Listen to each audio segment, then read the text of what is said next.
పద్మవ్యూహం అనగానే మహాభారత యుద్ధంలో జరిగిన అత్యంత విషాదకరమైన సంఘటనలో ఒకటి గుర్తుకు వస్తుంది. అభిమన్యుని త్యాగం. ఇది ఒక గొప్ప వ్యూహమైతేనే కాదు, ఒక ధర్మయుద్ధం కంటే మాయా యుద్ధం ఎలా పనిచేస్తుందో తెలియజేసే ఉదాహరణ. ఎందుకు పద్మవ్యూహాన్ని అతి ప్రమాదకరమైన వ్యూహంగా పరిగణిస్తారు? అభిమన్యుడి కథ ఎంత దురదృష్టకరమైంది, ఇందులో ఉన్న వ్యూహ రహస్యం ఏమిటి అనేది ఇప్పుడు తెలుసుకుందాం.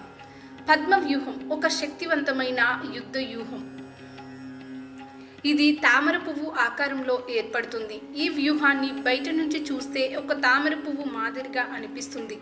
మధ్య భాగంలో ఉన్న వ్యక్తిని పూర్తిగా చుట్టుముట్టేలా రూపొందించబడుతోంది. దీని ప్రత్యేకత ఏమిటంటే ఇందులో ప్రవేశించడం తేలికే, కానీ బయటకి రావడం కష్టం. శత్రువు ముందుకు వెళ్తున్నట్లు భావిస్తాడు, కానీ అతడు నెమ్మదిగా మరింత లోపలికి లాక్కుపోతాడు. ఒకసారి వ్యూహంలోకి వెళ్తే ఎదుర్కొనే ప్రతి శత్రువును ఓడించాల్సిందే. ఈ వ్యూహాన్ని బ్రహ్మదేవుడి నుంచి పరశురాముడి నుంచి ద్రోణాచార్యుడు నేర్చుకున్నారు.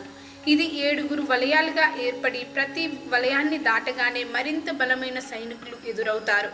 చివరకు వ్యూహం మొత్తం క్షత్రియ సమూహం వలె మారి అందులో ప్రవేశించిన యోధుడిని పూర్తిగా చుట్టుముట్టి అణిచివేస్తుంది. అభిమన్యుడు అర్జునుడి కుమారుడు. బాల్యం నుండే గొప్ప యోధునిగా ఎదిగాడు. తన తండ్రి లాంటి ఓర్పు, ధైర్యం మరియు శౌర్యం కలిగి ఉన్న ఈ యువరాజు కేవలం 16 ఏళ్ల వయసులోనే మహాభారత సంగ్రామంలో పోరాడాడు. ఒకసారి అర్జునుడు సుభద్రతో మాట్లాడుతూ పద్మవ్యూహం గురించి వివరించేటప్పుడు గర్భంలో ఉన్న అర్జునుడు వ్యూహంలోకి ఎలా ప్రవేశించాలో పూర్తిగా వివరించాడు, కానీ సుభద్ర నిద్రపోయినప్పుడు వ్యూహం నుంచి ఎలా బయటపడాలో చెప్పడం ఆపేశాడు. దీనివల్ల అభిమన్యుడు వ్యూహంలోకి ప్రవేశించే మార్గాన్ని మాత్రమే తెలుసుకున్నాడు, కానీ బయటకు వచ్చే మార్గం తెలియనే లేదు. మహాభారత యుద్ధం 13వ రోజు కౌరవులు వ్యూహరచన చేయగా అర్జునుడు దివ్యాస్త్రాల సహాయంతో మరొక ప్రాంతంలో యుద్ధం చేయడానికి పంపబడ్డాడు. దుర్యోధనుడు ఈ అవకాశాన్ని వినియోగించుకుని పాండవుల్ని చిక్కుల్లో పడేసేందుకు పద్మవ్యూహాన్ని రూపొందించాడు. అర్జునుడు లేకపోవడంతో ఎవరు ఈ వ్యూహాన్ని ఛేదించగలరనే అనుమానం కలిగింది.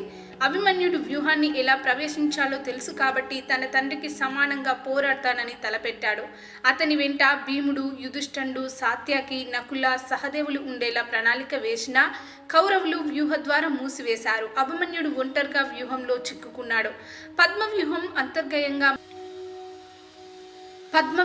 అంతర్గతంగా మారుతూ ఉండే వ్యూహం. అభిమన్యుడు ఇందులోకి ప్రవేశించిన వెంటనే అతనిపై ద్రోణాచార్యుడు, కృపాచార్యుడు, అశ్వత్థామ, దుర్యోధనుడు, కర్ణుడు, దుశ్శాసనుడు, శకుని వంటి మహాయోధులు చుట్టుముట్టారు. అభిమన్యుడు సింహంలా పోరాడి అనేక మందిని సంహరించాడు. అతను భయపడకుండా దుష్ట కౌరవ సేనను నేల కొరిగించాడు. కర్ణుణ్ణి ఓడించి అశ్వత్థామను గాయపరిచాడు.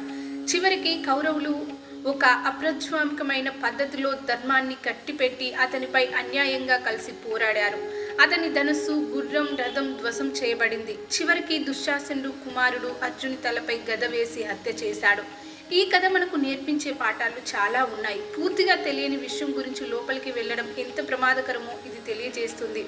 అభిమన్యుడు వ్యూహంలోకి ఎలా వెళ్లాలో తెలుసుకున్నాడు, కానీ బయటపడేందుకు మార్గం తెలుసుకోలేదు.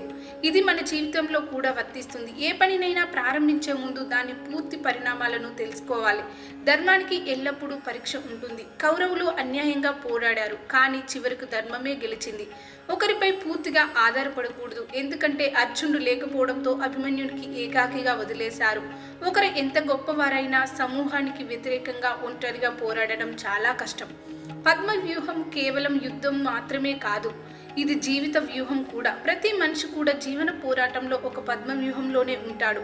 అర్థం లేకుండా దూసుకుపోతే అభిమన్యుల్లా చిక్కుకోవచ్చు. సరైన మార్గంలో సరైన వ్యూహంతో ముందుకెళ్తే విజయం సాధించవచ్చు. ఇలాంటి ఇంట్రెస్టింగ్ వీడియోస్ కోసం ఇప్పుడే ఈ ఛానల్ని సబ్స్క్రైబ్ చేయండి. ఈ స్టోరీ మీకు ఎంతమందికి తెలుసో కింద కామెంట్లో తెలియచేయండి.